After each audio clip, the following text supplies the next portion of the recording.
I'm Robert Lawrence Kuhn, and here's what I'm watching. Hong Kong, on the 25th anniversary of its return to China and the end of its long colonial rule. Although many in the West have criticized Hong Kong's recent political and media restrictions, particularly under the imposed national security law, China's policies are not affected, nor are the patriotic opinions of the large majority of the Chinese people. To explain Hong Kong to non-Chinese audiences, I begin with basics. Why is Hong Kong so important to China? I offer 5 reasons: 2 economic, 3 political. The first is that Hong Kong has been the gateway for doing business in the mainland, facilitating reform and opening up and catalyzing the country's economic miracle, and now with new missions in the new era. The second economic reason is the Guangdong, Hong Kong, Macau Greater Bay Area, a vital strategy for transforming China's economy via coordinated development, and here Hong Kong energizes regional integration.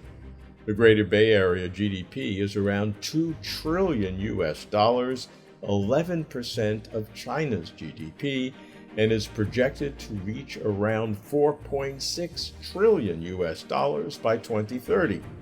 If the Greater Bay Area were a country, its GDP would rank in the world's top 10. The first political reason of Hong Kong's importance to China is that it exemplifies the one country, two systems policy that enables Hong Kong's special status.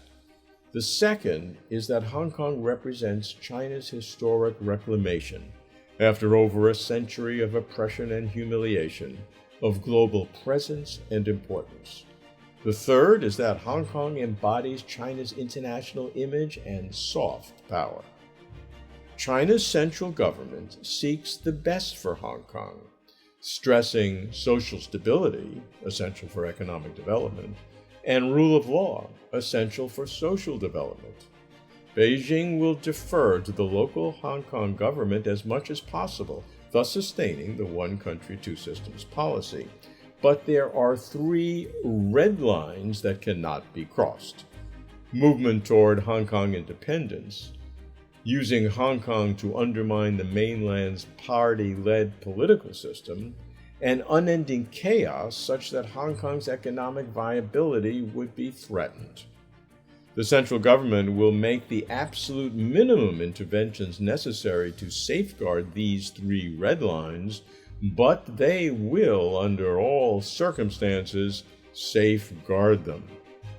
Reciprocally, the central government is committed to Hong Kong's long-term prosperity and stability by enhancing Hong Kong's current competitive advantages: international center for finance, transportation, trade, and legal and dispute resolution services, and by developing emerging competitive advantages: international aviation hub, international innovation and technology center, regional intellectual property trading hub, and a hub for arts and cultural exchanges between China and the rest of the world.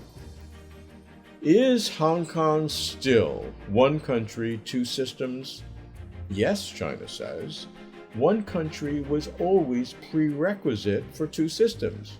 But they add, in the past, one country was undervalued. Looking forward, Hong Kong is China and will remain China.